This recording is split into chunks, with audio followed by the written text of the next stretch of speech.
Hey everybody, welcome back to Lettermen Row HQ. I'm Austin Ward, joined by Ohio State Letterman Beanie Wells.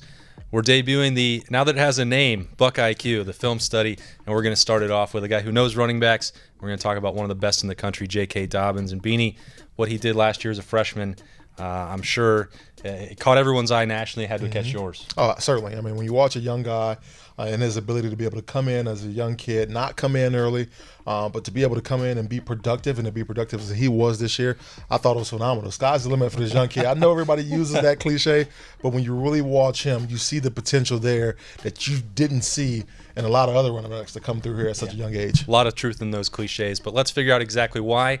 Let's roll that tape. And a territory. Hand off on first down. There's the quickness and the moves of the freshman. J.K. Dobbins gets to the outside, to the 15 and inside the 10. Wow. Okay, Beanie, right here we've got game number one for a true freshman. J.K. Dobbins is pressed into action. He's only been in the backfield for 1/4 of his career. He's on the road against Indiana. He gets this carry. What goes through your mind seeing this freshman, so early in his career? I mean, these are the type of things that get me excited when I watch a young running back. I mean, first and foremost, you're watching a guy set up blocks. That's not something that a young running back traditionally does. He's running to the heels of the offensive lineman and allowing that defender to come all the way down and basically block himself. Okay. And then you're watching him jump cut out, and then this jump cut here is just insane. This is where you watch the athletic ability of J.K. Dobbins be able to take over, make a guy miss in the open field, and that's key for a young running back. Not just a young running back, any running back. You have to have the ability to make guys miss, and this jump cut is not something everybody can do. It seems like I go to practice, Beanie, and all running backs are working on the jump cut. How do you take that from the practice field?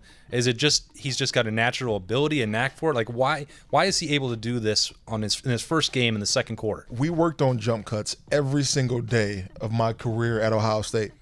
I wasn't a good jump cutter. I was more physical. Exactly.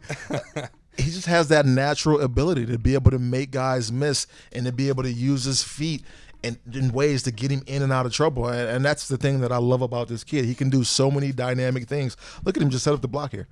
I mean, that's a phenomenal job. And then look at our offensive line, those guys getting dirty and making sure that he's going to have those lanes right there. He's got an NFL draft pick there clearing that hole right in the middle. No question about it. And the way he finishes this run, too, I mean, it doesn't look like he's shying away from contact. Plus, he gets some help from the zone 6 wide receivers going down. And that's always going to be critical. When you see these long runs that running backs have, you're going to see guys like the wide receivers out there trying to get blocks downfield.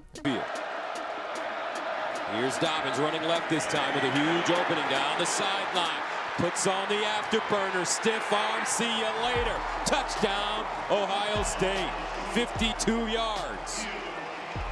In Nebraska, later in the year, J.K. Dobbins a little more established, but here we go.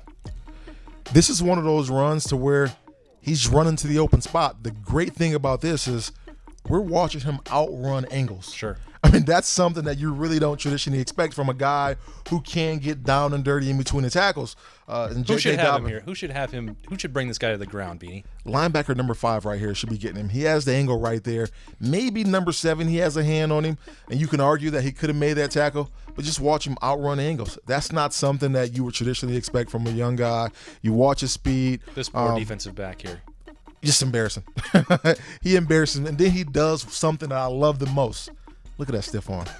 Look at that stiff arm going into the end zone. I love that from a running back. The strength of a kid at this age, too. I mean, we heard in training camp that he was more physically mature than most kids his age, but then you see this, and it's like, well, that's exactly what they're talking about. Throwing that stiff arm out. I know he's got a little bit of an advantage in that situation, but that still takes a lot of strength, doesn't it? Oh, no question about it. And it's one of the underused moves in college football when I look at running backs. I mean, that stiff arm could get you an extra 5-6 yards, and here it gets him an extra 10 yards and a touchdown.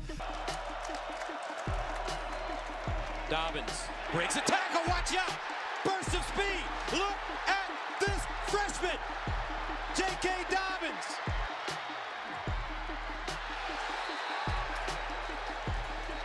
This next one here, as we head on to the Big Ten championship game, doesn't quite end at the end zone, and there was some talk about maybe why that is. Give me the running back's perspective on this otherwise electrifying play in the Big Ten Championship. You know, one thing that I love from a running back, and I just mentioned it, is the ability to make guys miss. When plays supposedly break down, when guys get in spaces to where they're not supposed to be on the defensive end, and you can make a guy miss. And here, we just watched J.K. Dobbins make a guy miss with his sheer strength. And that's one of the things that's undervalued with him, is the strength that he has in his legs, and then him and his ability to get back on track and to be able to hit that seam. And obviously, you know, he's off to the races at that point in time. But look at this surge right here by the offensive line. That's why 5 yards downfield already. Exactly. I mean, that's one of the things that you, as a running back, you thank those guys for every single day, that you have a great group like that up front blocking for you. Okay, finishing this run, people were like, why doesn't J.K. pull away? Does he not have the home run speed? I thought that was a little bit unfair after all he did right there in the backfield. Mm-hmm.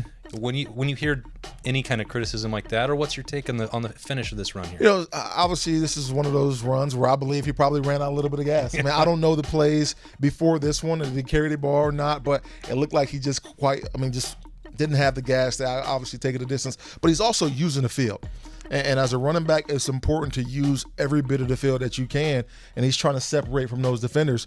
I mean, yeah, he's not afraid of contact, but often, a lot of times, if you can't avoid being hit, you want to.